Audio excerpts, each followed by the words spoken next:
The San Francisco 49ers statement win just got even better as new folks are joining the Brock Purdy train. And you know what? I'm here for it. I'm excited about it. I'm a Brock Purdy apologist myself, and so it's exciting to see guys out there, some of them making complete fools of themselves, and I'm just sick of that annoying old argument that I feel like is just ridiculous now to still have.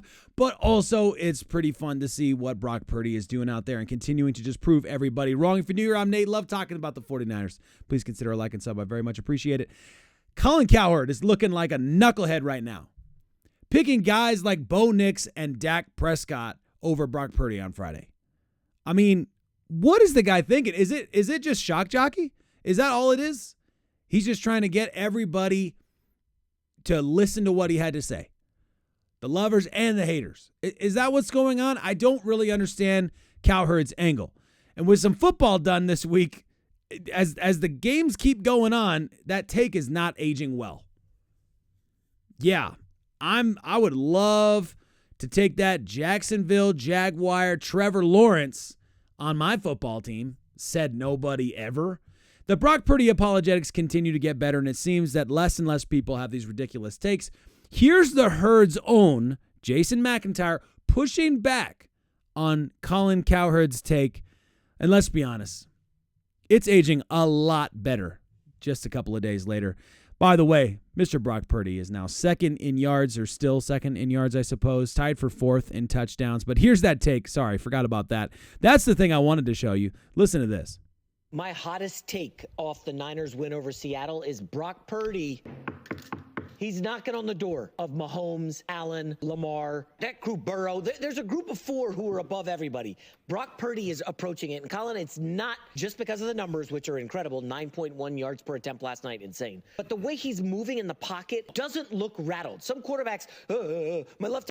We've been talking about that for a long time, by the way, and I'm sorry to pause here. I will hit play again, but this is something we've been talking about for a very, very long time. He's very confident in the pocket. He's now getting better and better at scrambling. So we're seeing the leadership development. We're seeing what an offseason has done for him. I'll continue to let Jason continue. Tackles falling apart. They get shaky. Brock Purdy looks totally under control at all times. And like you said, Brock had one bad game against, I think, the Ravens last year. It was a bad one at home. That's fine. That's one game in like 3 years. I'm just telling you, Brock Purdy looks like he's in total control at all times. Yeah. They're down to their third string running back. They're nursing a lead. Did Brock Purdy get rattled? He just delivered. I mean, the guy is clutch. My hottest. Now, love it. Absolutely love the take, of course. I'm in full agreement of it, of course. I don't need to tell you that. You already know that, but he's making some great points, and we have to go back to the Rams game where if the San Francisco 49ers beat the Rams with all their injuries, with missing Deebo, missing Kittle, if the 49ers win that game against the Rams, I want to say that was the one that Deebo and Kittle were out, right? I could be wrong. Whatever game it was, he absolutely balled out. And if they win that game, everybody's talking about Purdy. And, you know, the faithful, everyone, we're all talking about Purdy, right? After that game, despite how disappointing that loss was. But it was unfair to Brock Purdy. It was unfair. And I said it at the time. I'll say it again. It was unfair to him. It was unfair to Juwan Jennings, who had an absolute game. Best game of his career. It was unfair to these guys to lose that game the way that they did, special teams especially, and not give them the credit and the conversation they deserved on ESPN. So, yeah, Thursday night game. Nobody else is playing. Brock Purdy's out there in the spotlight. Doesn't have the best game of his career, but he threw 3 TDs. Right? I'm right in saying that, right? Threw 3 TDs, no interceptions, threw for 255 passing yards. Total went for 330, I think, something like that. So, yeah, shoot, man, that's fantastic. Now, I got more coming on Brock Purdy, but let me know in the comments below on this one today. This is an interesting one. Willard kind of brought this up on 95.7 The Game, and I'm rephrasing the question slightly because I don't think it quite works in the way that I'm thinking about it. How many franchises right now, how many fan bases have their franchise quarterback? In the NFL, how many franchises have their NFL quarterback right now? Have their future, franchise quarterback right now? Because I think Dallas has questioning some fans that are questioning right now. I think Kansas City's got it. I think Minnesota's questioning it. I think they have it. San Francisco has it. Washington probably thinks they have it. You got to give the kid a little bit of time, but they think they have it. Baltimore, they've got it. They're confident they have it. Does Philadelphia think they have their franchise quarterback? Are they going to roll with Jalen Hurts forever? Through thick and thin? I don't know, man. I don't know about that. Raiders, they're found wanting right now. The Rams, even if he's their guy, he's not going to play forever. Age is a factor.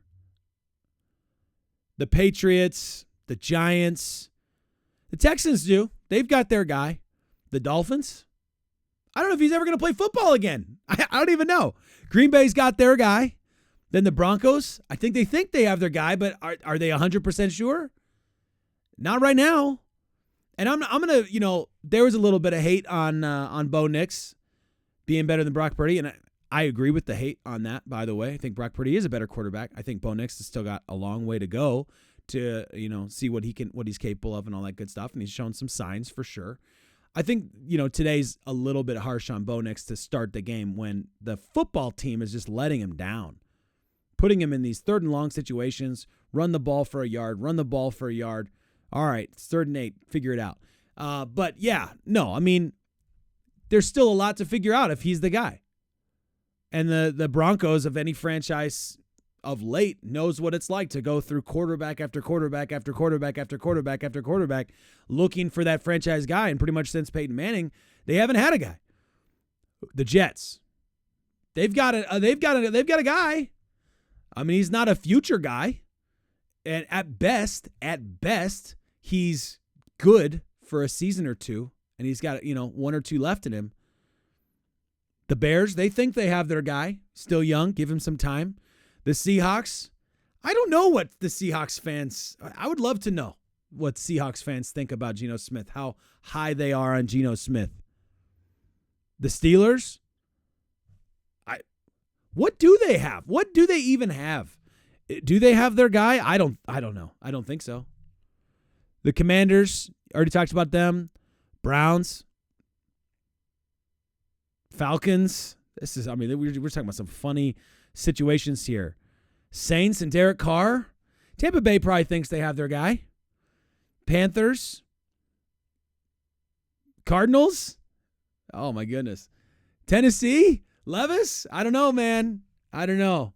Jags are a funny one, too. They just paid him. They paid him like the franchise guy. Listen, I think the question was really fascinating. How many fan bases right now have their franchise quarterback? I'm going to venture to guess 6 to 8 fan bases are full confidence. 99% say we've got our guy.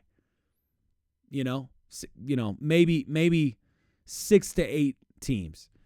A lot of these guys are. It's hard to have a franchise guy.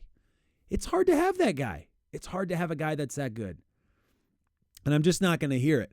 Let's continue on the Brock Purdy apologetics train here, because a lot of folks coming to his defense, because Benjamin Solak went out there after the game on Thursday night, said, I don't want to relitigate Brock discourse for the millionth time or whatever he put there, but this is the sort of play that drives the film watchers nuts when it comes to parsing Purdy's impact on the offense. This is the play to Deebo, of course, that turns into a massive one.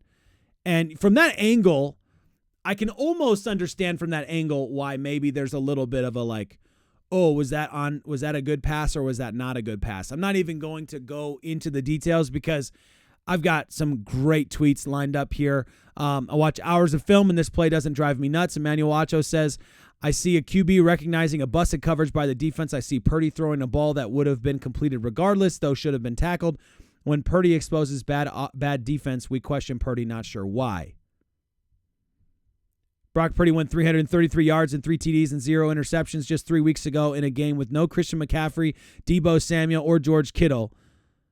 He made Juwan Jennings look like a superstar. Can we please retire this discourse? Yes, please.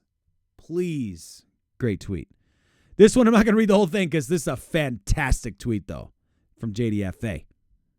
My goodness. Johnny Dowell, you should follow him. He's got some great insight. Trying to parse Purdy's impact on the offense. Okay, well, since he said in the comments that Purdy was late, Aiyuk is the number one on this play on a drift route. That's why he's looking over the middle after the run fake. The inside pressure forces a reset of the launch point, requiring the feet to be reset. He makes the throw, not being able to step into it with the dirty pocket, and is making a far hash throw. The reason the safety wasn't over in time and at a bad angle is because at the initial look to Aiyuk, meaning JDFA saying from the All-22, that look to Aiyuk is selling that throw and making that safety think twice. He was playing down the far hash. But the real problem, and I love this is the part, I'm not going to read the whole thing like I said, but this is fantastic. The real problem is trying to parse Purdy's impact. You can't parse the quarterback's impact in a vacuum on a single play or even just the passing plays or even from a single game. I believe you can be more nuanced than this, and I agree 100% with that. He goes on and on and on. It's a fantastic, fantastic tweet. Big fan of that. Since 2023, Brock Purdy is third in TD passes, third in completion percentage, second in yards, first in average, 9.4 yards, third in yards a game, first in QB rating, first in TD perception, all while being 14th in pass attempts. From irrelevant to one of the greatest starts in NFL history isn't being appreciated enough. Absolutely love it. Love the take. Let me know what you guys think in the comments. I look forward to joining you there. I think we are very fortunate to have Brock Purdy, and I'm not trying to say he's the best player on planet Earth and he's the future of future best player in the world or something like that. I'm not trying to make any of those kinds of claims. I'm not doing the top fives. I'm not doing he's in this tier and this tier. We can save that for next off season. I have no desire to do that during the season right now when we have actual football to watch.